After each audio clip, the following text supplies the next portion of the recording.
Olá, estamos iniciando mais um Saúde em Foco. Eu me chamo Cláudia Zamberlan, sou professora do mestrado profissional em saúde materno-infantil e hoje nós vamos abordar um tema que vem sendo discutido muito no contexto do mestrado e nas práticas em saúde, que é um tema relacionado com educação em saúde. Mais especificamente, educação em saúde no contexto da criança. E para isso, para discutir essa temática hoje, nós estamos com duas convidadas. Dentre elas, então, estamos aqui com a professora Francisca Georgina Macedo, docente do mestrado da Universidade Federal do Maranhão, professora do curso de enfermagem também da Universidade do Maranhão. Seja bem-vinda, professora Francisca. E estamos também com a nossa mestranda, Jucimara Miquelon, mestranda do primeiro ano do mestrado profissional em saúde materno-infantil. Então, a gente vai falar um pouquinho, refletir, discutir acerca da temática educação em saúde no contexto da criança. A professora Georgina, que já tem uma experiência de longa data com o trabalho com crianças e adolescentes e também no processo formativo de estudantes da área da saúde. E eu queria iniciar a discussão, então, professora Francisca, lhe questionando como é trabalhar com criança e como é trabalhar a educação em saúde com esse público. Então, muito bom dia. Eu quero inicialmente agradecer imensamente o convite. Faço isso com muito prazer. Então, muito obrigada à Universidade Franciscana, à professora Cláudia. Obrigada pela companhia, Jucimara, nessa manhã de hoje. Então, antes de responder à sua pergunta, eu preciso inicialmente fazer algumas observações.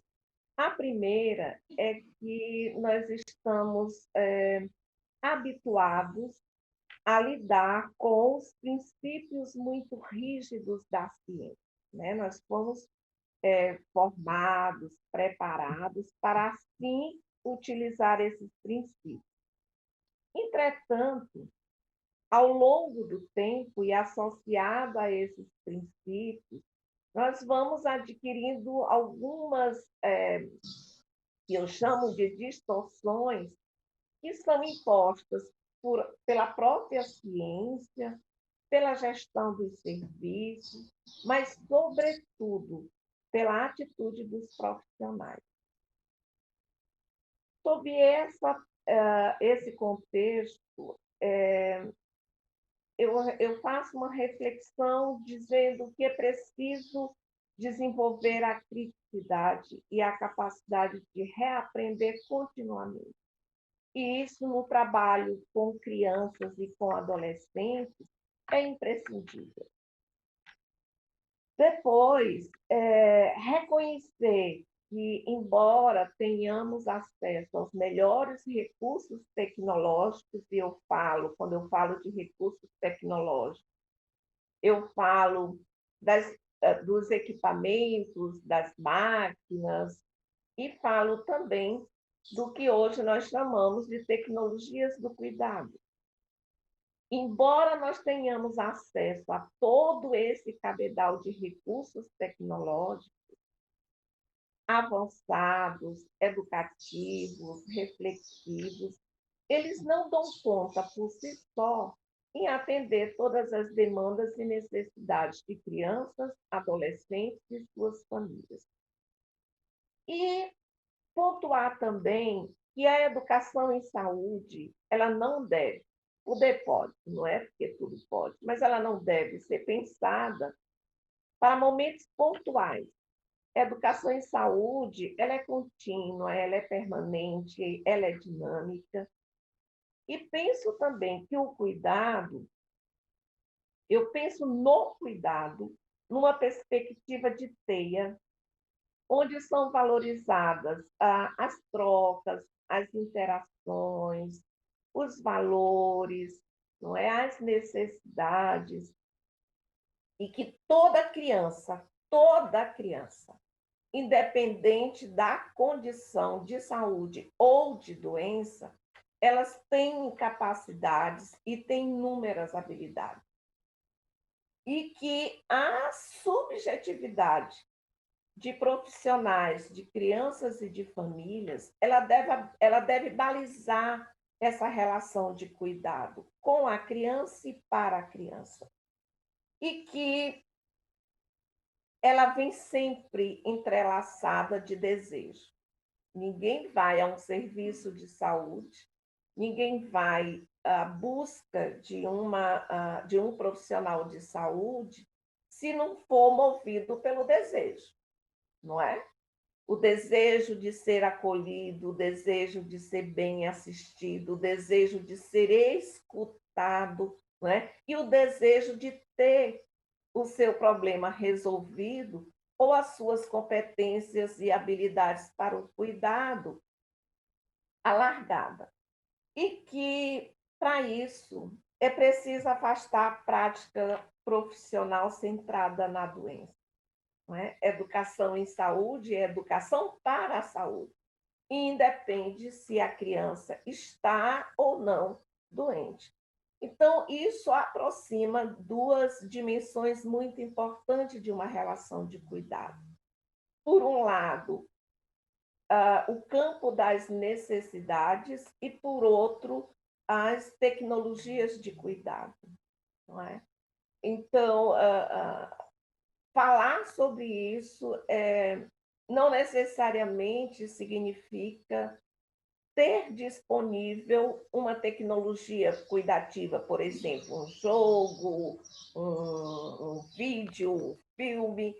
Se o profissional ele não estiver vestido com essa multidimensionalidade que é o ser criança, que é um ser sujeito de direitos, um ser com competências, com habilidades. E eu poderia citar algumas situações onde isso vai acontecendo de uma forma muito dinâmica, às vezes caótica, outras vezes nem tanto, mas que vai nos mostrando caminhos e possibilidades para interagir, não só com a família, mas interagir com a criança, não é? Nessa relação de cuidado. Eu acho que a gente pode ir, professora, conversando nessa perspectiva. Nessa perspectiva. Né? A gente percebe, né, professora Francisca e Jucimara, que a criança, no contexto atual, ela tem novas habilidades, ela tem novas competências, é uma criança já com alguns conhecimentos prévios, né? E que o entorno dessa criança é fundamental para que práticas educativas relacionadas a temáticas que são temáticas sensíveis, muitas vezes, de saúde ou de doença, possam ser implementadas de maneira efetiva.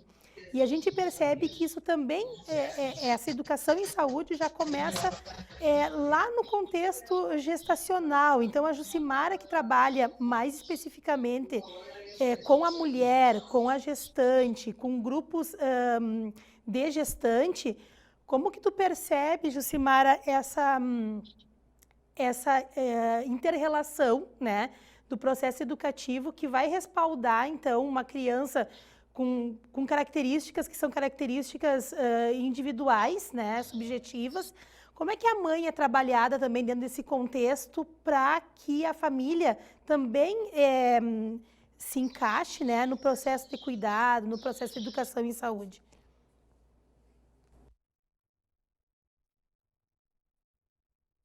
Bom dia, então. Fico muito lisonjeada pelo convite recebido.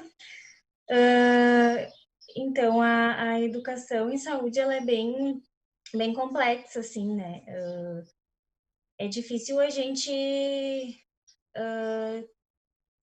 trabalhar com essa questão, né? Porque é bem como a professora Georgina falou, é um processo contínuo, né?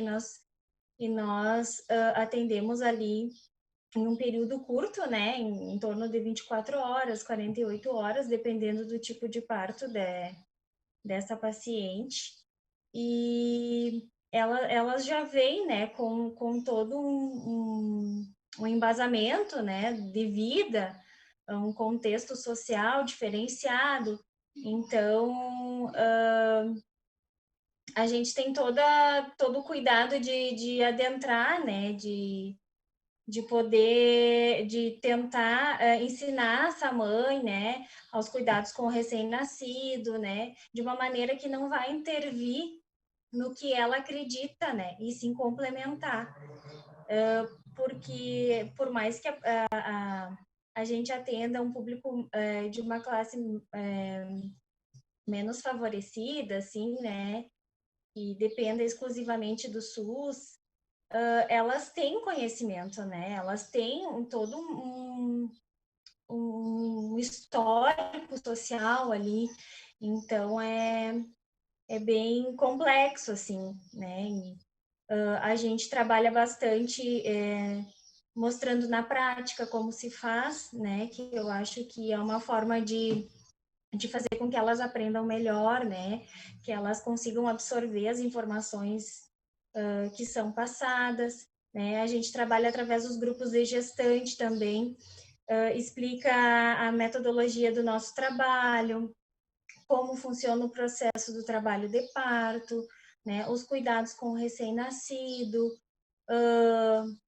trabalha nos grupos de alta, né? A gente faz grupos de alta também, com as orientações do cuidado, né? Das consultas após a alta hospitalar, a consulta de puericultura, né? O segmento dos cuidados com o recém-nascido, consulta do pediatra. Então, é bem complexo, assim, né? A gente depende bastante da rede de atenção básica, né? Que após a alta hospitalar, ela vai para a atenção básica, então essa gestante, essa puérpera, ela é recebida na atenção básica. E dessa forma a gente consegue manter essa linha de cuidados, né? Dar continuidade à linha de cuidados pós-parto. A gente vem falando, e a Francisca iniciou a discussão pontuando a questão da rigidez da ciência, muitas vezes, para se trabalhar com a temática da educação em saúde e com o público infantil, se percebe que a subjetividade deve ser levada em consideração, porque cada família é uma, cada criança é uma, né? Tem a sua história, tem a sua cultura. O que tu percebe, Francisca, em relação a metodologias ou estratégias, instrumentos que se tenha hoje disponíveis, né, para a educação permanente, para trabalhar com esse público e até para nós que somos docentes da área, como ensinar o aluno ou como orientar, né, esse aluno a trabalhar com o público infantil por meio de estratégias diferenciadas para que a gente consiga realmente atingir o objetivo, sem desconsiderar o entorno dessa criança, o cenário onde ela vive, onde ela se desenvolve. Né? Que experiência tu tens a respeito dessa prática, né, educativa por meio de metodologias, de estratégias ou de instrumentos de cuidado para a educação em saúde? Bom, quando eu pensei, depois que recebi o convite, a gente sempre faz escolhas de como conduzir a fala.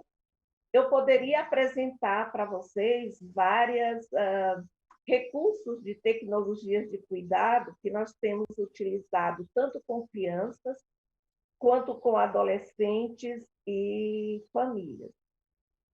Entretanto, eu posso fazer um rápido comentário em seguida, mas eu queria pensar, sabe, Jucimara, como enfermeira assistencial, professora Cláudia e eu como responsável pela formação de novos profissionais, é que independente de eu ter disponível uma determinada tecnologia, não é? Um recurso, né? Um jogo, uma brincadeira, uma música, um vídeo, independente disso. O que a gente precisa defender é a atitude, o agir profissional a partir de uma postura ativa, motivadora e criadora. Se o profissional ele se veste com essas ferramentas que são tecnologias, sobretudo as tecnologias de comunicação, aprender a escutar. As condutas e as intervenções dos profissionais, elas tendem a ser instituídas mesmo antes do profissional compreender quais são as necessidades e qual o contexto. Né? E quando a gente pensa na criança, a criança não é nossa, a criança não é do hospital, a criança não é da unidade básica de saúde. Ela está num contexto de uma unidade de serviço, de um serviço de saúde, mas o lugar dela é na família e é na comunidade. Então, preceder uma intervenção, mesmo apoiada no melhor recurso tecnológico que eu tenho, sem antes ter essa atitude da escutativa, né? de sentir-se motivada e criar condições para que essa escuta atentiva, cuidativa, ela seja, que ela permeie todo o processo de cuidado, talvez seja, professora Cláudia, o maior desafio, porque nós temos a pouca capacidade de valorizar o tempo que estamos com a criança, não é? E nessa relação de cuidado, a gente sempre conversa com a mãe, com o pai, com a avó. Converse com a criança.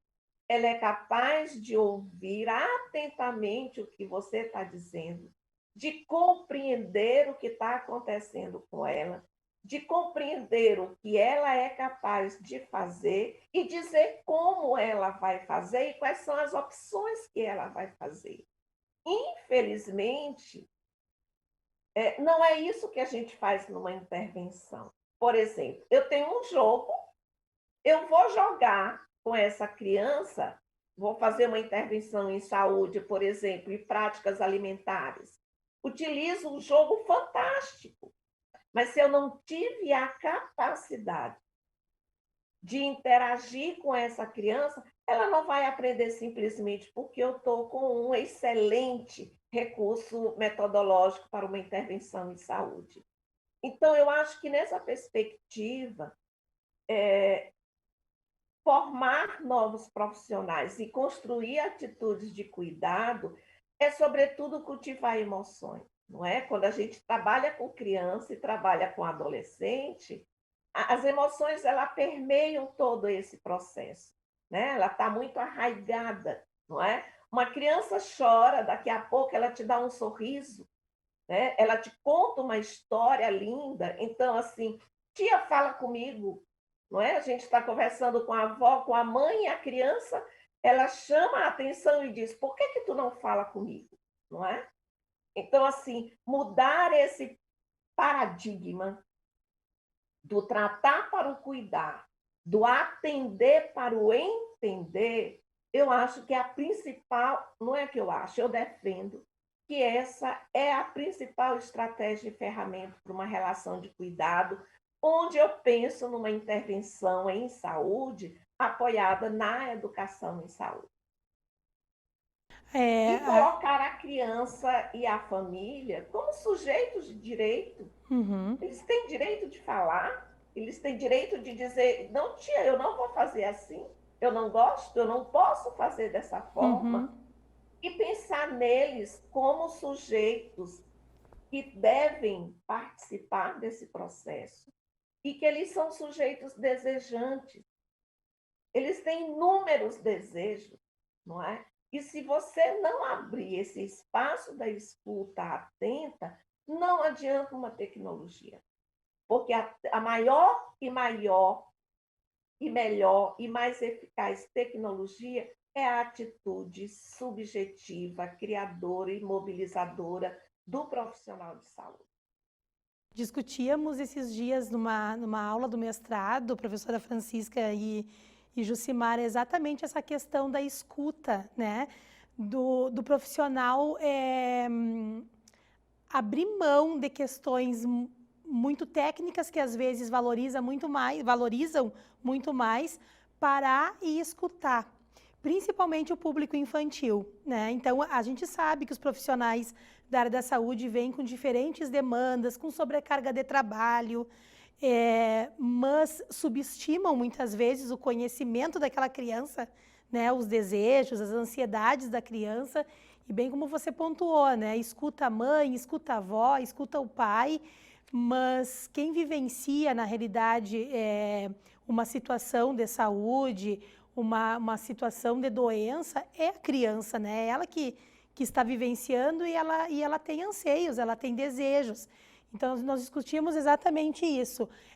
O nosso papel como formadores, né, na área da saúde, penso e corroboro com as suas palavras, professora, é fundamental no sentido de mostrar também para o estudante que caminhos ele tem e quais os resultados que podem ser projetados no futuro em relação à sua atitude enquanto profissional, ao seu comportamento enquanto profissional. E eu queria, assim, só para a gente ir finalizando, que vocês, assim, pontuassem rapidamente ou deixassem uma mensagem para os nossos estudantes, para os nossos mestrandos também que assistem ao programa,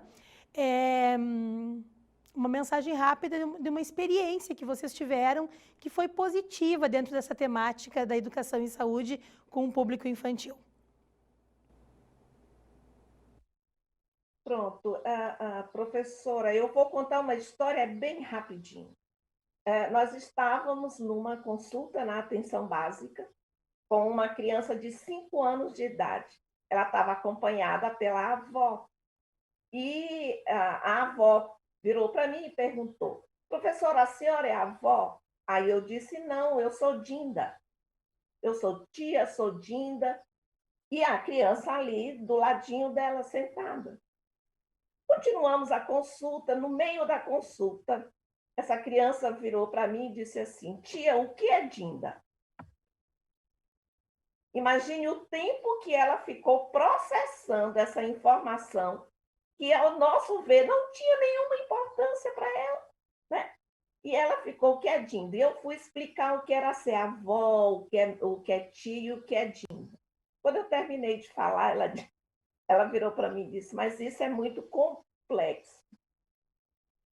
Complexo, ela usou essa.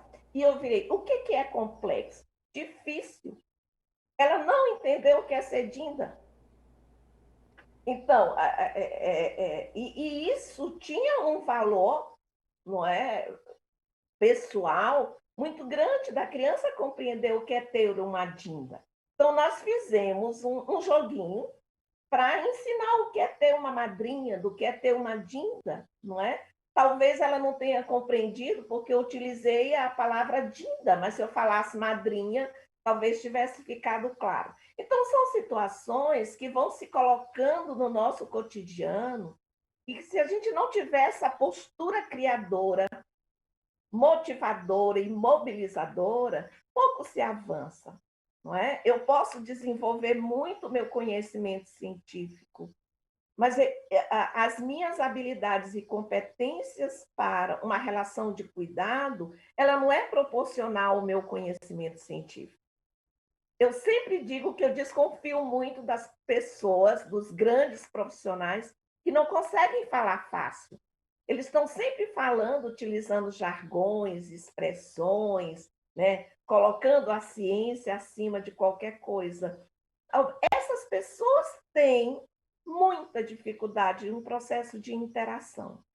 Então, utilizar a sensibilidade para ampliar a compreensão de necessidades, a gente precisa defender no cotidiano desse processo de formação, seja em que nível for, mas, sobretudo, na prática assistencial. Sejam sensíveis para identificar necessidades. Não atropelem as necessidades dando a essa criança e a essa família as necessidades que você não tem certeza se elas as têm, não é? Eu trabalho com famílias de comunidades com muitas necessidades, então eu já sei quais são as necessidades delas. Não é verdade, não é verdade. Os níveis de vulnerabilidade social, econômica, afetiva, elas se diferenciam muito, mesmo sendo famílias carentes. Acho que fica então do nosso programa de hoje a mensagem, né, de que precisamos escutar mais, né, precisamos ser mais sensíveis às necessidades que são vislumbradas pela criança, né, pela família. Eu agradeço mais uma vez a presença de vocês no nosso Saúde em Foco. Muito obrigada, professora Francisca, muito obrigada, Jucimara, pelas discussões e reflexões. E o nosso programa de hoje, então, Saúde em Foco, vai ficando por aqui. Até breve.